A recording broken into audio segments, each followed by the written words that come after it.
Woo! I'm here. This is it. Ah, there's the top just there. Ah. No, this is fantastic. What a view. I'm back. I'm back.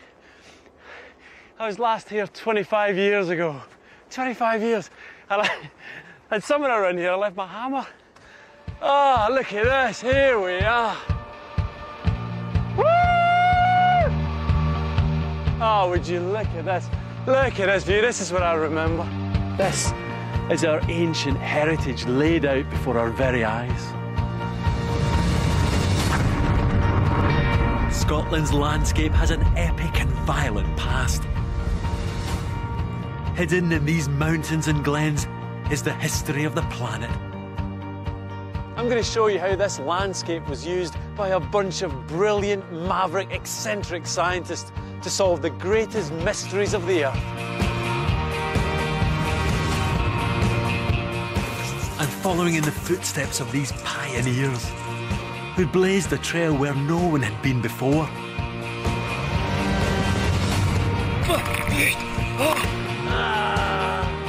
They showed vision and determination to piece together baffling evidence and uncover the forces that shape our world. Wow, God, that's so hot. It's all out there if you know what to look for. Written into the Scottish landscape is the story of the entire planet.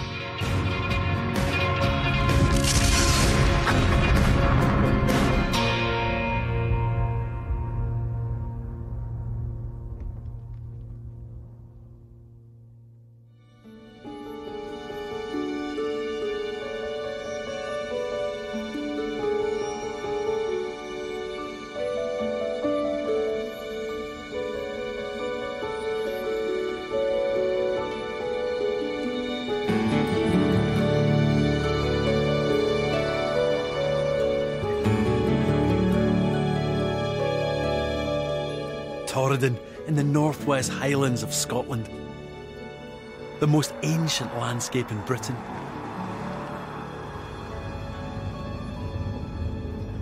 Wow, this is so remote. It feels like the ends of the earth.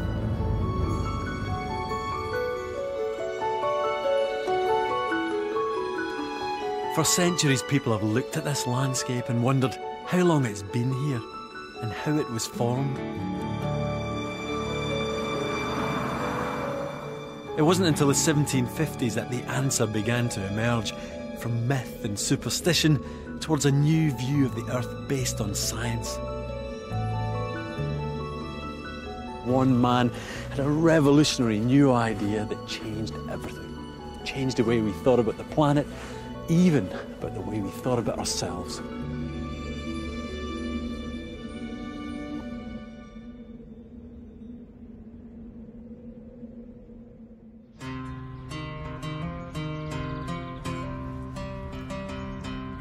The man who started this scientific revolution grew up in Scotland's capital, Edinburgh.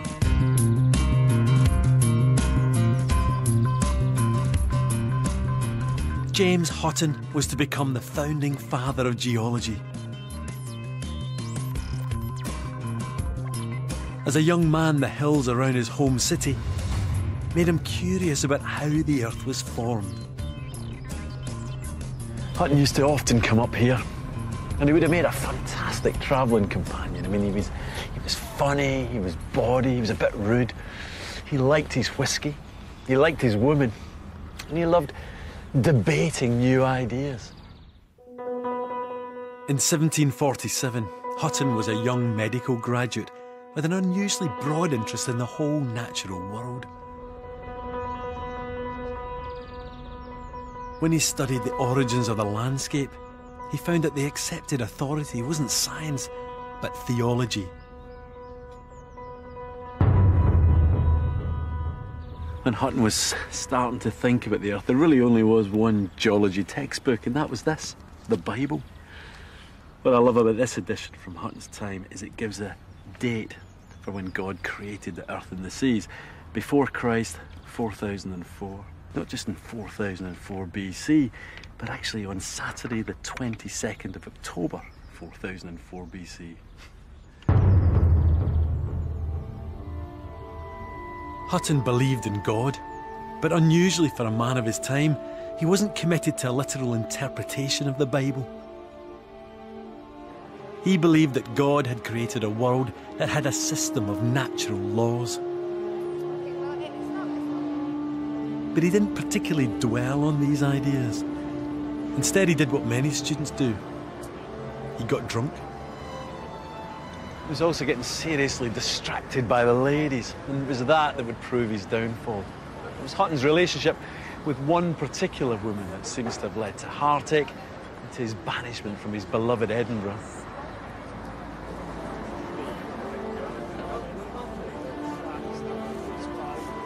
Hutton had got his young lover, Miss Eddington, pregnant. This was a scandal. She was rushed away to London to give birth. To limit the damage to his family's reputation, Hutton left Edinburgh. At the age of 26, he was forced to make a new life on a small, disused family farm in southern Scotland.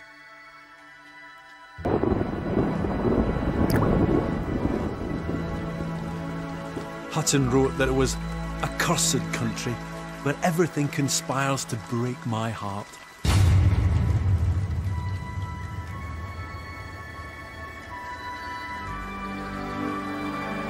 But it was this remote farm that would trigger his brilliant insights about the planet. Well, this is Sly House's farm, but what a landscape. I mean, it's bleak and windswept and pretty soggy today. It's certainly not the kind of place where you feel as if you would devise a major new theory about the Earth as a system, but that is exactly what Hutton did.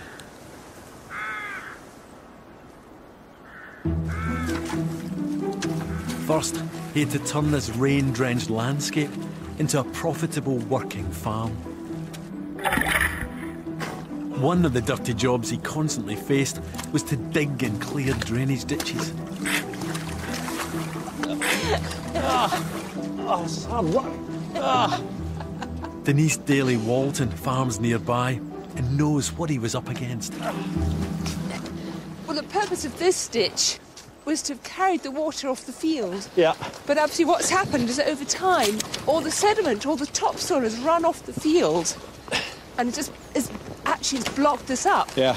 This is gold dust in terms of cultivated land, but it's all wasted in these ditches. Every year, Hutton cleared these drainage ditches. And every year, the rain washed the precious topsoil off his fields into the ditches and carried it downstream.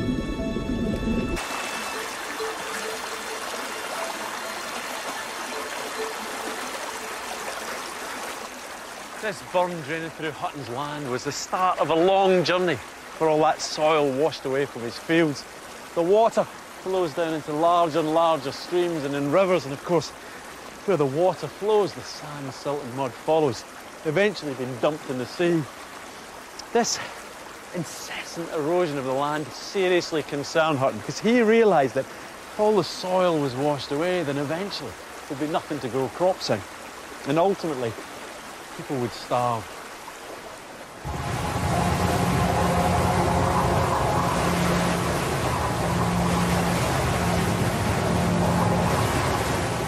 Hutton looked at this erosion and realised it must happen not just in Scotland, but across the whole planet.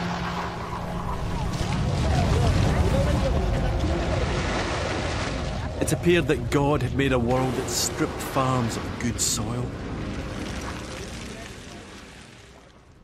Eventually, if this continued, there would be an utterly barren landscape. But to be honest, Hutton just didn't buy that. In his heart, it made no sense that God would let his people starve. And in his head, it made no sense that the earth would irreversibly wear away to nothing. He was convinced that there had to be a way to make new land.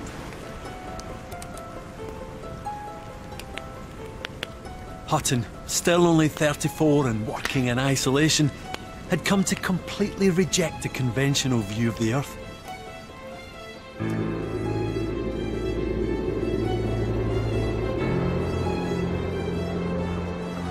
He just couldn't accept that the world had been created by God at a single stroke and remained unchanged. His radical thought was that God must have designed a planet that could rebuild itself. The question was, how could new land be formed?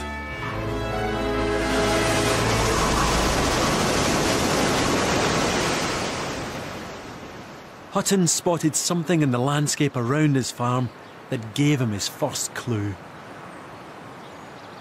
Hutton would have seen cliffs like this all over the place. If you look at this rock face, you see there's distinct layers of rock, all of them subtly different, hundreds of them. What Hutton realised was that these bands of sediment were laid down at different times, flushed in from rivers and deposited one on top of the other. It just builds up over time, year after year, slowly compacting into rock. Hutton's greatest idea, and I guess it seems so obvious now, is that the creation of land and the destruction of land are not sudden and dramatic events in the dim and biblical past, but slow and imperceptible actions that are going on all the time. They're going on right now.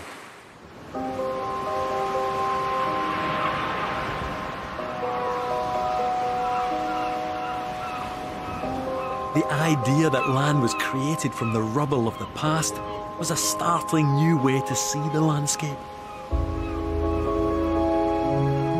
And this sedimentary rock, formed from layers of mud and sand laid down in rivers and seas, is found everywhere. From the white cliffs of England's south coast to America's Grand Canyon, Hutton had made his first breakthrough.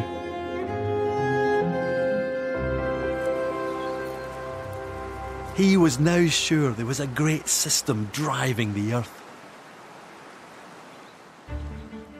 After 15 years on the farm, Hutton was about to start a new chapter in his life. One that would test his ideas and push him to even greater discoveries. At the age of 41, his years of exile were over. He returned to the city of his youth. It was the time of the Scottish Enlightenment. Edinburgh was the intellectual capital of the world.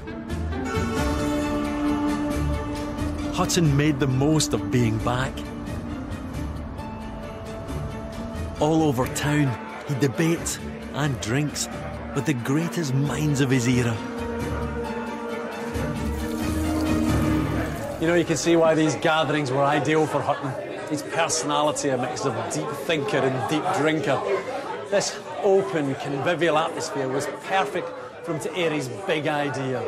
Mind you, even all this bonhomie wasn't enough to paper over the cracks in Hutton's theory. Hutton knew that not all the rocks he could see had been laid down in layers of sediment.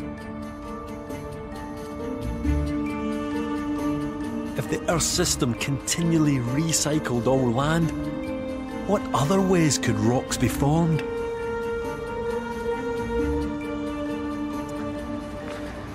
Hutton still had a large piece of the jigsaw missing.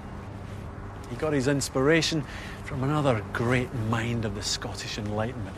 His friend and arguably more famous James Watt.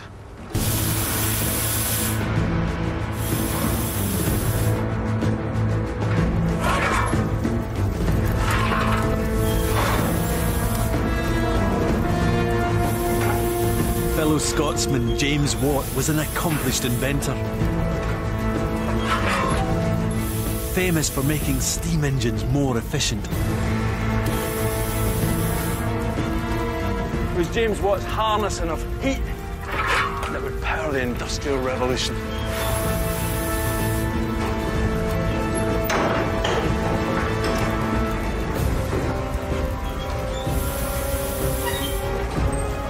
Hutton had a thing about machines, and he was fascinated by Watt's steam-powered contraptions. Hutton saw that heat gave steam engines enormous power. He began to wonder if heat powered the planet. Maybe heat within the Earth was a force that could change and renew the landscape.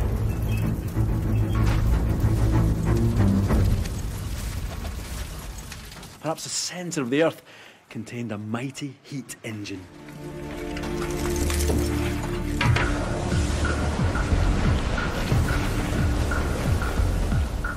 Scientists in the 1700s had seen active volcanoes, but they thought they were only small, isolated fires.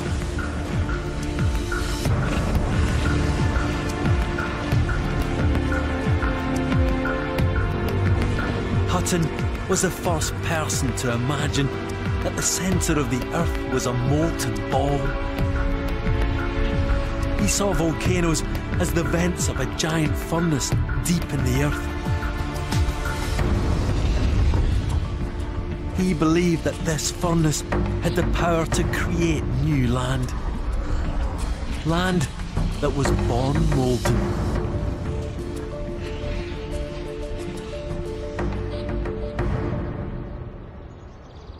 If he could prove that much of the landscape had started out molten, then he would have discovered another way in which the Earth could continually renew itself.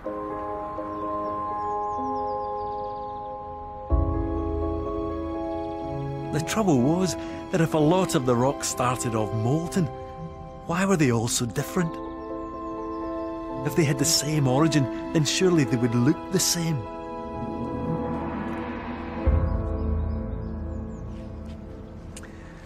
If you were trying to define genius, then I guess it would be about making remarkable connections that no one had ever considered before. But time and time again, he got his ideas from farm ditches, from local cliffs, from steam engines. And perhaps his cleverest piece of lateral thinking was when he hears about an accident at a glass bottle factory. Let's try this then. Got another one in. Next one. Glass artist Siobhan Healy is going to help me recreate the incident that caught Hutton's attention. Something immensely satisfying with this. At a glass factory in Edinburgh, the workers accidentally left a batch of molten glass in the kiln too long. We've got 2 piles of broken glass. We'll treat one normally and use the other to recreate the accident. So this is ready. We'll just close it over. So that's us up to our top temperature. It'll go completely molten at that temperature, and it goes like liquid. So this one goes in the other one, yeah, the slow one. Yeah, this one's going to be substantially longer, this programme, because everything will be exactly the same apart from the rate of cooling. The reason Hutton was so interested in the results is because he knew that molten glass would behave in the same way as molten rock. Wow, God, that is so hot. So that is what 900 degrees feels like. That's fantastic. Yeah. Oh, that's so hot. You just want to touch it. I know it's the last thing my fingers would do, but... Woohoo, scorcho. Scorcho.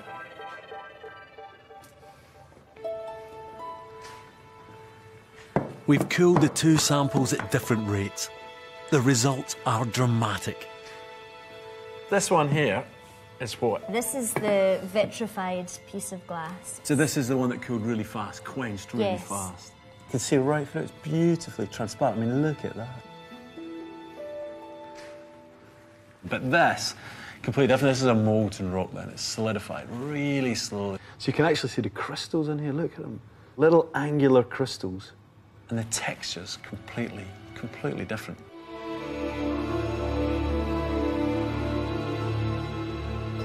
Crystals are formed inside the glass or rock when atoms stick together.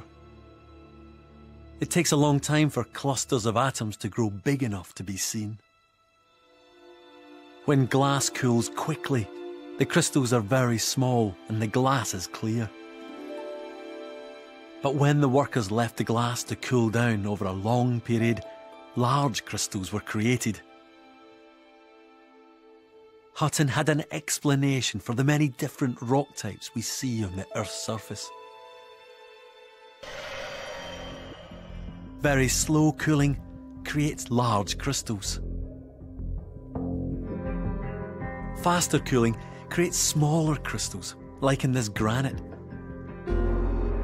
And rapid cooling creates tiny crystals, like in volcanic basalt. All we've done is alter how fast the molten glass cooled, and we've created two completely different materials from it. Hutton grasped that a whole variety of rocks could have started off as molten, and as they solidified under different conditions, their appearance and look would change. This meant that heat could have formed far more of the Earth's surface than previously thought, and it convinced Hutton that there really was a vast internal heat engine at work. Hutton had come up with two fundamental ways that land could be created. Sedimentary rock could form when weather, rain, frost and wind eroded the soil.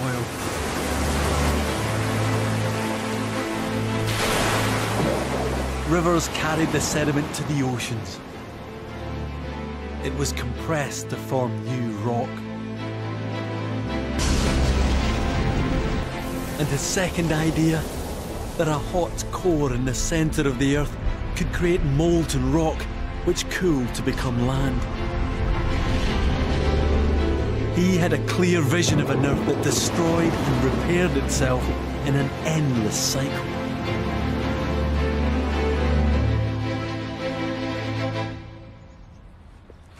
Hutton's idea is so beautiful. And amazingly, for something that was conceived 250 years or so ago, it's nearly all right. It's a big, coherent, impressive idea. And this concept of the Earth as a system, continually self-renewing, well, it feels so modern. But the big question was, back then, was the world ready for it? Hutton had to be persuaded by friends to go public with his ideas. He was worried about how they would be received. But in 1785, he presented his theory of the Earth as a system at the Royal Society of Edinburgh.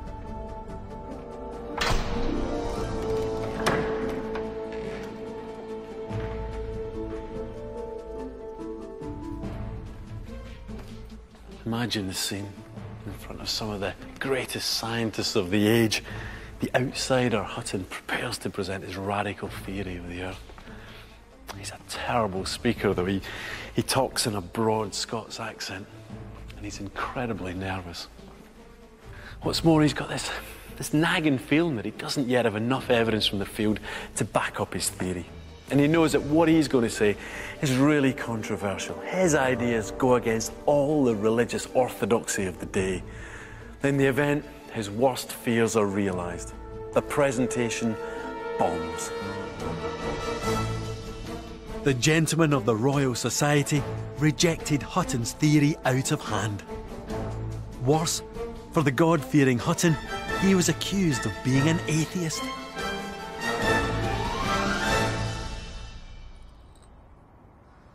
One of the biggest upsets was about this stuff, granite. It's hard to believe that this could cause even mild disagreement, but it produced the most almighty stink. The accepted wisdom was that granite was the first part of the Earth to be created by God. Nothing could be more solid than the Lord's foundation stone. Seems solid enough, but Hutton was claiming that this hard stuff, which seemed so ancient and immutable, was actually the prime example of a young rock which had once been almost liquid. He was saying this was born molten.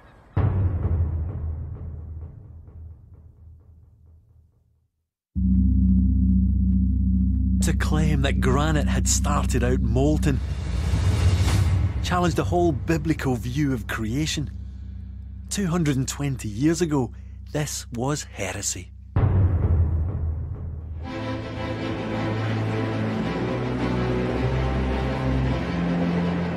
Hutton needed to find some evidence from the field.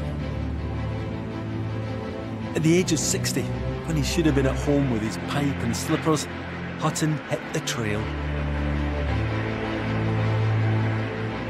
He headed northeast from Edinburgh into the wild hill country of Blair Athol in Perthshire.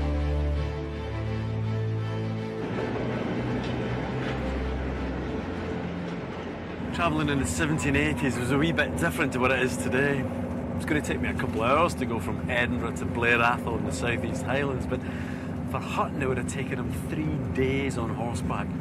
His search for stones would routinely give him saddle sores. He once wrote, "Lord, pity the arse that's clagged, that's attached to the head that hunts for stones."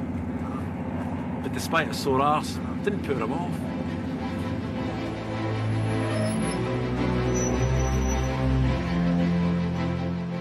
On the 16th of September 1785, Hutton travelled along this track in Glentilt.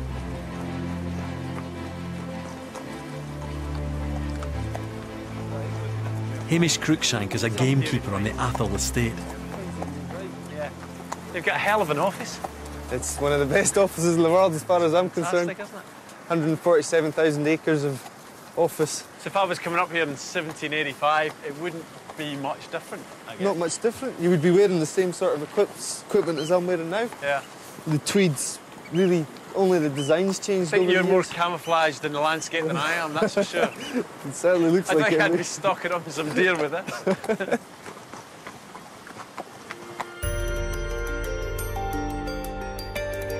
Hutton chose to explore Glentilt because two of Scotland's great rivers meet here.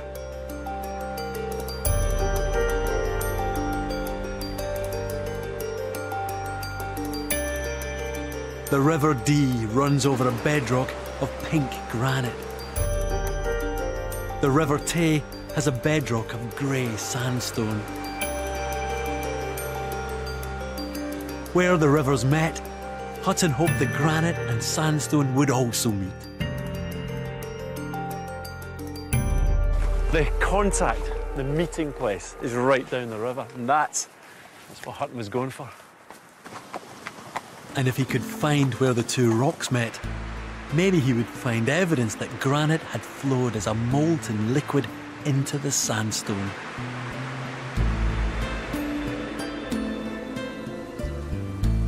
As Hutton made his way along the river, he could see the grey sandstone frustratingly close to, but never quite touching the pink granite.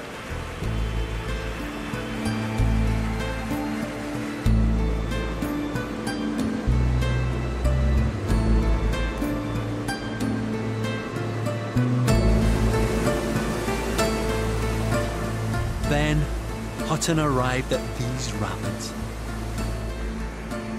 This is the bed. Look at this. Wonderful.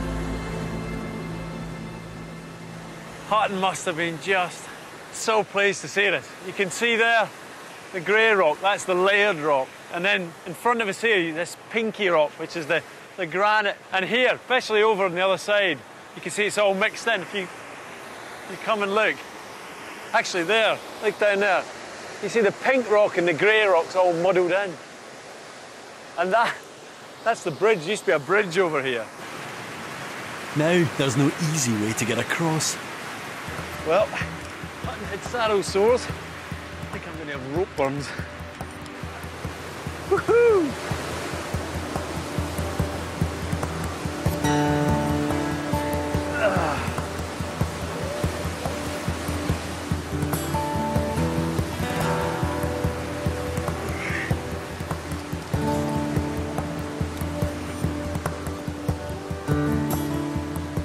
This is the rock Hutton was looking for.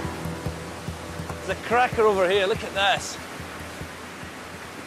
This is a beautiful red granite. And this is the grey layered rock sandstone. You can see how the granite is injecting itself forcefully into the sandstone.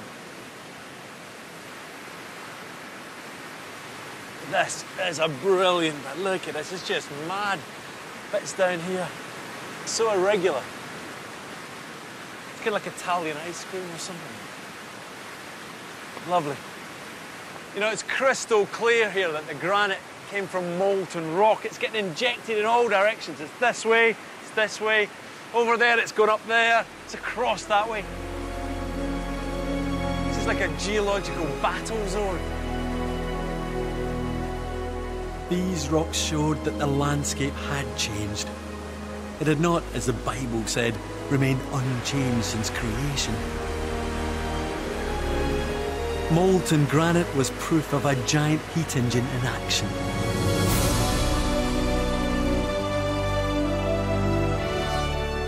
This discovery in Glentilt was a great moment for Hutton.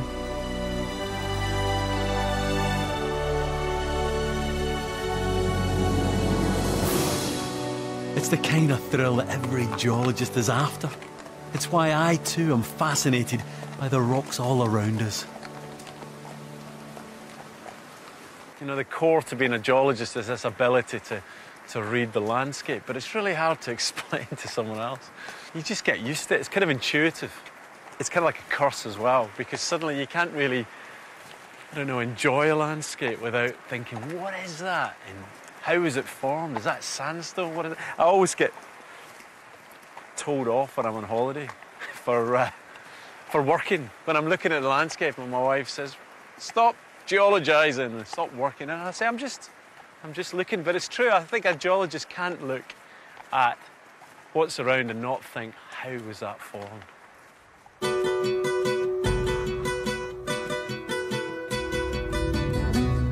From his observations in Scotland, James Hutton had proved much of his theory of the Earth as a system. Rocks were molten and cool. They were eroded and built up again. Hutton was not yet satisfied, and he set off once more. This time, he was in search of clues as to how long this planet's cycle of renewal had been going on for. Was the Earth thousands of years old, as the Bible said, or was it much, much older?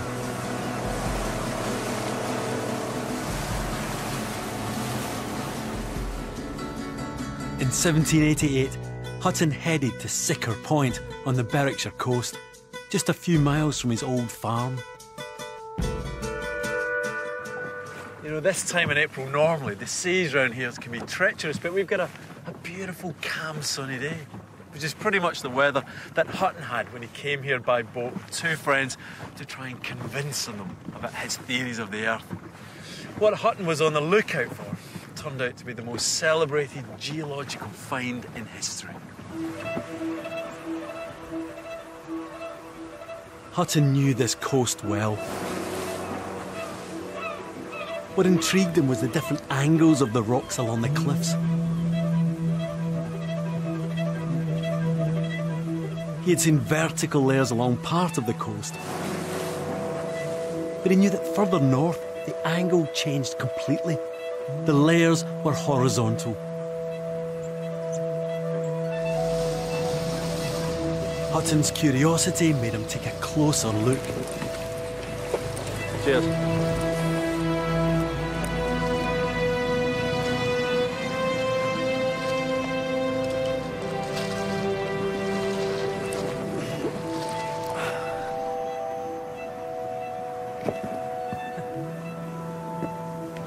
So good to be here.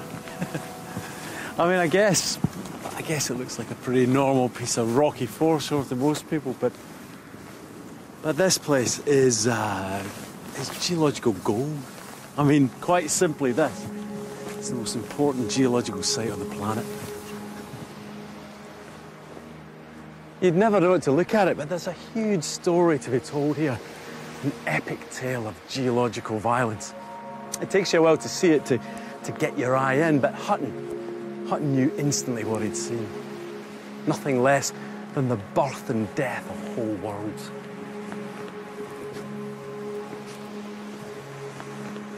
What's remarkable is that Hutton could see all of this, not in a giant cliff, but a 5-foot-high section of rock. In these horizontal and vertical layers of rock, he saw one long geological cycle piled on top of another. These layers of vertical grey rock started off as slurries of sand and mud slopped off an ancient landmass and deposited in the ocean. They built up on the seabed as horizontal sheets, inch by inch over millions of years. But although they started off horizontal, all that was about to change because the ocean started to close. What Hutton couldn't have known, but we've since discovered, is that continents move slowly across the globe. And this is why the rock layers are vertical and don't lie flat.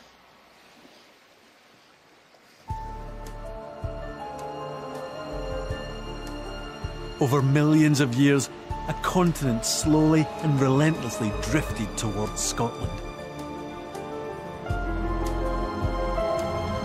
The seabed crumpled, pushing the layers of bedrock upright, higher and higher, until they became hills and mountains. And there, erosion started again, rivers and rain wearing down the land. On top of the upright grey layers, fresh sediment gradually built up and solidified into new, flat layers of rock. Hutton didn't know exactly what caused the formation at Siccar Point. His brilliant insight was to realise it must involve gradual processes that happen not in biblical time, but in deep time, stretching back immeasurably. Hutton was right, and we now know how old these layers of rock are. This grey rock is around 425 million years old, and this red rock is about 345 million years old. The gap between the two is 80 million years. And that is ultimately Hutton's most important legacy, an appreciation of deep time. The timeline of a planet. Hutton had a phrase that he used. He said, no vestige of a beginning, no prospect of an end. In other words, a timelessness in which small, gradual changes can achieve almost anything. Here at Siccar Point, James Hutton realised if one ancient rock formation could sit on top of another, this process must have taken an inconceivable length of time.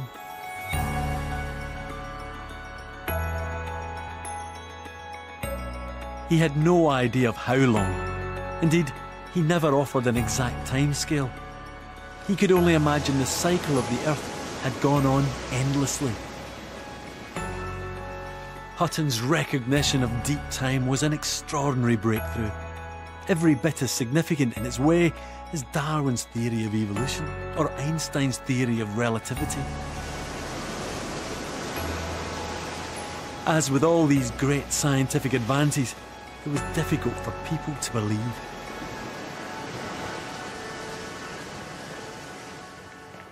Ideas in geology, well, in science for that matter, are kind of like a relay race where the baton gets passed from hand to hand. Hopefully each time the baton gets passed along, the ideas get more solid and more accepted. But in the case of Hutton, that baton gets seriously dropped along the way.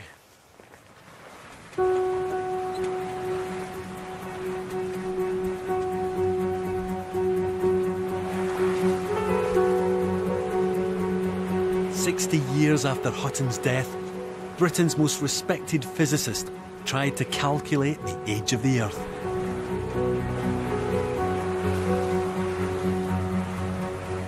A Scottish scientist so successful he could afford a luxury yacht like this. It's time to introduce you to a very different kind of scientist. William Thomson, better known as Baron Kelvin of Largs. He was a colossus of world science. He's best known for the temperature scale, degrees Kelvin. That's him. He was everything that Hutton wasn't. He was deeply embedded in the academic establishment. Forceful, articulate, A real showman.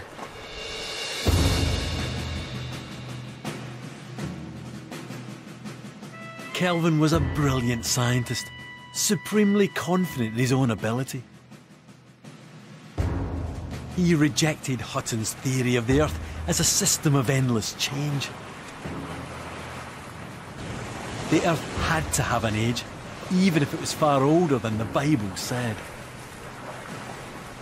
Kelvin thought that Hutton and his followers were unscientific.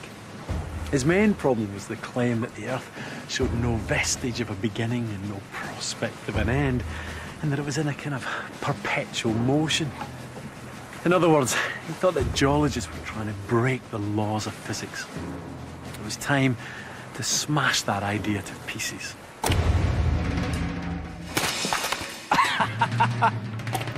Kelvin was a showman, and he had a dramatic way to show that the Earth must be losing energy all the time.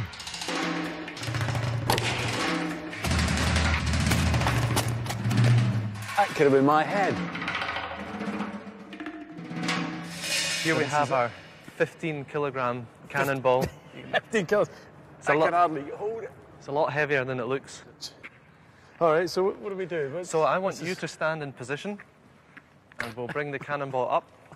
Dr. Stuart Reid from Glasgow University shows me why Kelvin was convinced that Hutton's theory of endless change in the Earth was wrong. And then just holding with your hands.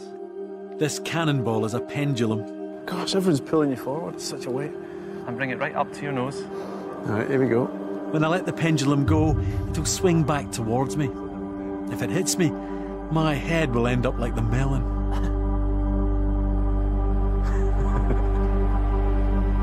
Okay, here we go.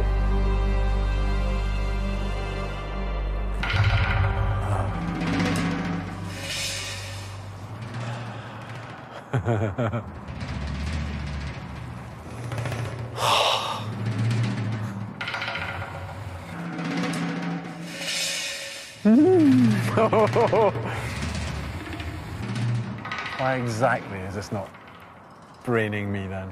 You know, it's not possible for the cannonball to end up swinging higher than when you let go of it, because it can't gain energy from nowhere. And in actual fact, it's losing energy because of friction in the rope, because of the air resistance as it's moving back and forth. And so the amplitude is decreasing as it's swinging. You can see that. For Kelvin, this demonstrated that the planet, just like the pendulum, must lose energy all the time. The Earth could not be in a cycle of change that would never slow and never stop.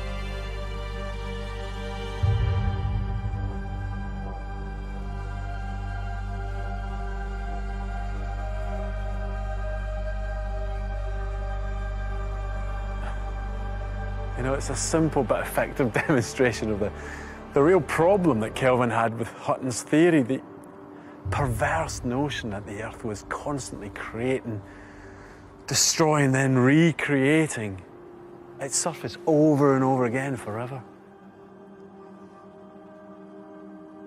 In fact, the Earth should be constantly losing energy, just like this pendulum will eventually come to a halt. Eventually.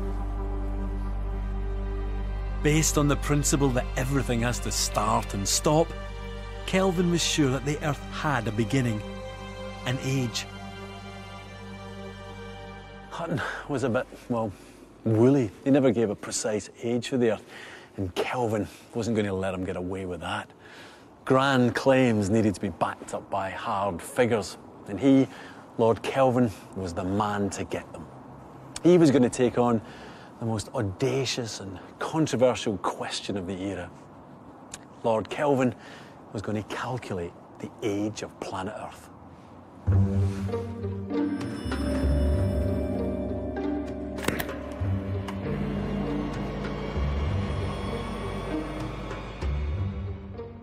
This is a lump of granite, and we're going to try and melt it.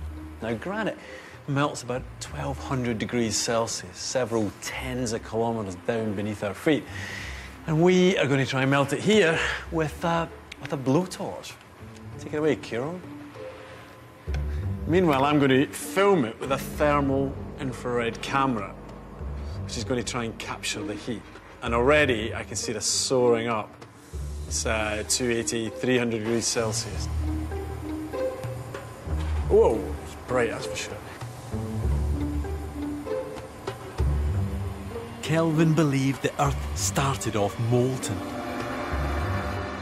God, it's hard to look at. That's 1,000. We're at 1,000 degrees Celsius. Look.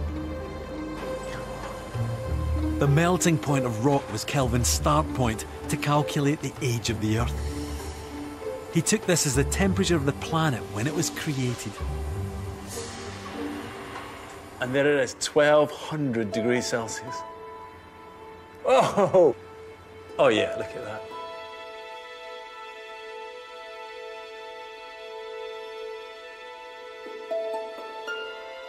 This is molten rock.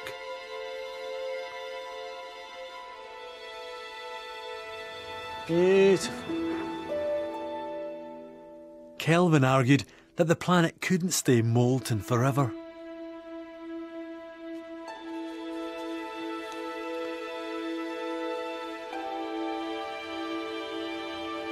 Can we stop a second? So this is now just basic physics. Once something's heated up, it can't stay hot, it has to cool down. From his experiments, Kelvin knew how long it took small objects to cool down. If he scaled up his figures to calculate how long it would take an object the size of the planet to cool down, then he would have the exact age of the Earth.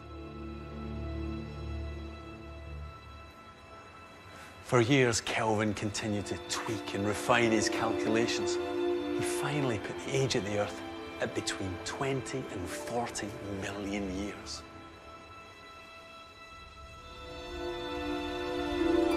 Although we now know the calculations aren't accurate, Lorde Kelvin's figures had an enormous impact. He provoked intense debate about the age of the Earth and upset nearly everyone. And this is Kelvin. Most times when I've seen this statue, he's had a traffic cone on his head. And he was ridiculed too when he published his age of the Earth. The church hated it because it made the Earth too old. Fellow scientists, they hated it because it made the Earth too young. It just wasn't enough time for Darwin's theory of evolution to happen. And as for Hutton's heat engine, well, on Kelvin's timescale, that was a non-starter.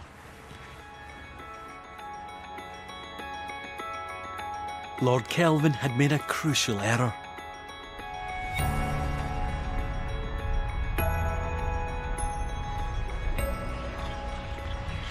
His calculation was based on the idea that the Earth had cooled to a completely solid state.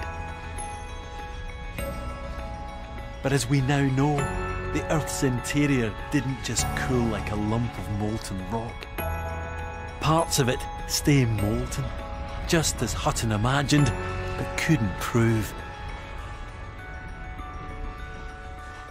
Kelvin might have been wrong, but his age of the Earth stood for almost 50 years.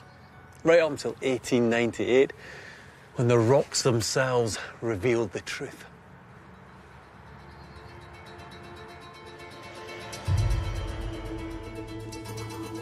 A few years before Kelvin died, there was a major breakthrough.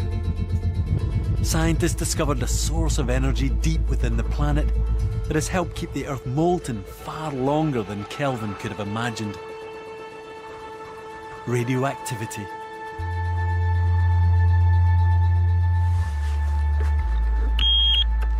This is a pretty ordinary lump of granite from the Scottish Highlands. Those clicks you're hearing are particles that are hitting the thin sheet at the front of this Geiger counter. And they're coming from a tiny amount of radioactive uranium contained in the rock. We tend to think of radioactivity as man-made, but it's actually a natural phenomenon.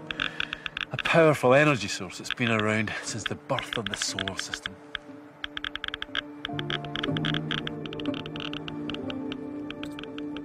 Radioactivity is one of the key forces that makes Hutton's theory correct. Oh, I'd love to meet Hutton and over a whiskey and beside a warm fire, tell him about all the things we've discovered since he's been gone. Top of that list would be radioactivity.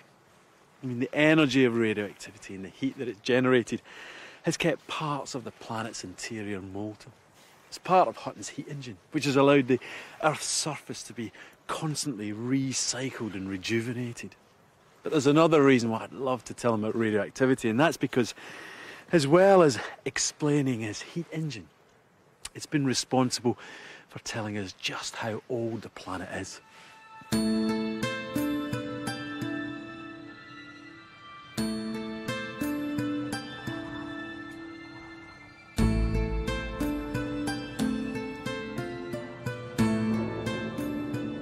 We can now look at the most ancient rocks on our planet and discover their true age.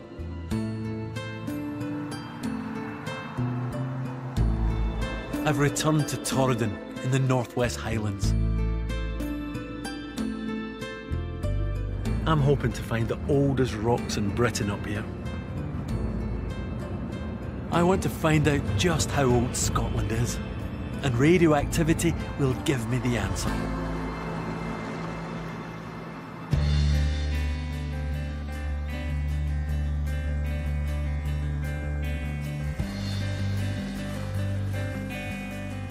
I'm heading into the backcountry with fellow geologists John Wheeler and Ian Miller.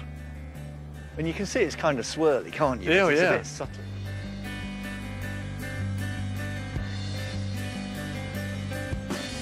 This hill is 50 times older than the era of the dinosaurs. It's one of the earliest parts of our planet.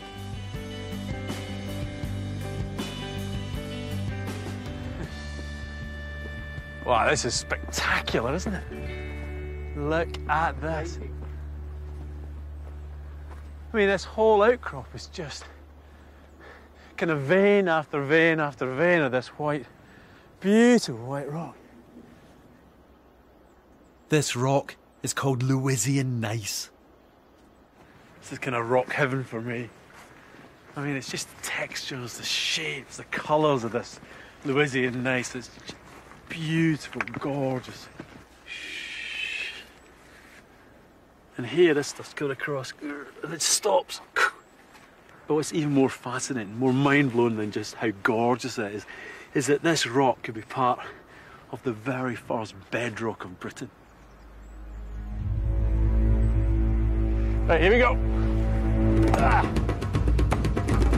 This is like the dark side of geology. It's cold, hard work. Oh, there we go.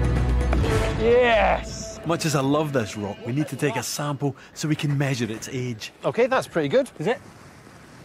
It's getting nasty now, the snow's really coming in, but we've got it. We've got the rock we wanted. It's a beautiful piece of Lewisian gneiss. And apart from just looking gorgeous, this is the question: am I holding in my hand a fragment of one of the oldest bits of Britain? We're going to find out, but we've got to get it to the lab. Let's get off this mountain.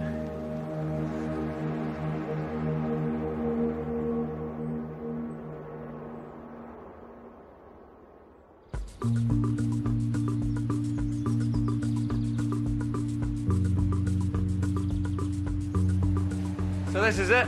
This is my rock. Here it is. The plan now is to find out how old this piece of Scotland is. The key thing that we have to do first off is to smash the hell out of this rock. We do this in this machine here.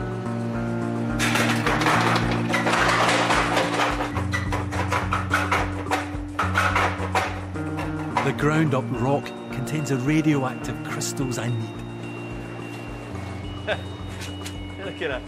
So that's what a rock started like, and that's what it is now. And somewhere in here are the little crystals that we want today. Now we're going to examine those crucial crystals using an electron microscope. So that's creating a vacuum, yeah? That's creating a vacuum inside. Your sample that you collected, we've managed to extract a large number of zircon crystals. The zircon crystals are time capsules. They're full of radioactive uranium. which breaks down into lead at a regular rate. You can actually see the shape of the crystals quite nicely. Look at that, yeah. That's really beautiful. The proportion of uranium and lead left in the zircons will reveal the age of the rock.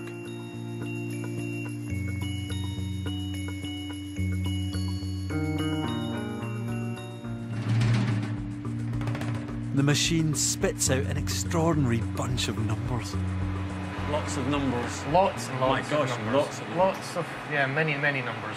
They're ranging from about 2,500 up to a little bit over 3,000 million years old. These ages are just unfeasibly old. I mean, 3,129 million years. It is astonishingly It's old. amazing.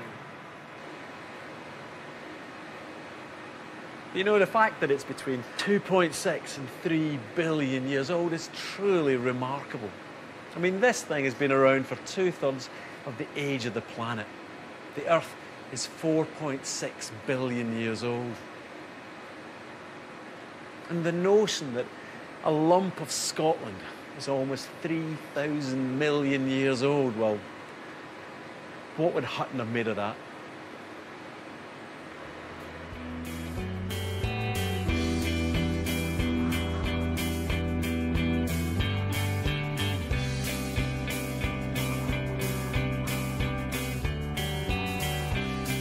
The rocks of Torridon were created when the very first continents on Earth were being born.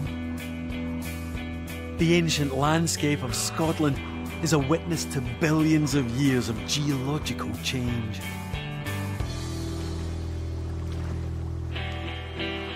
It was one pioneer who made this vision of a landscape possible.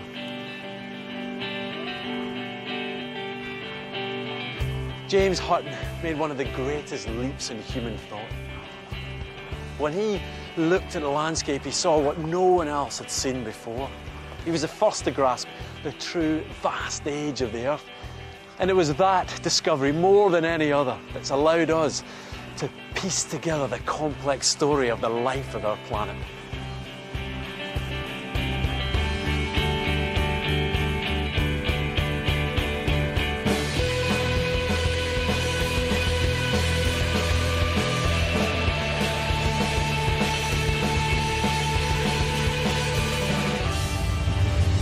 Next time, I'll follow in the footsteps of the gung-ho geologist who uncovered Scotland's volcanic past, and the unsung hero Well, you can actually see it starting to go up there. who solved the mystery of what makes continents move across the surface of the globe.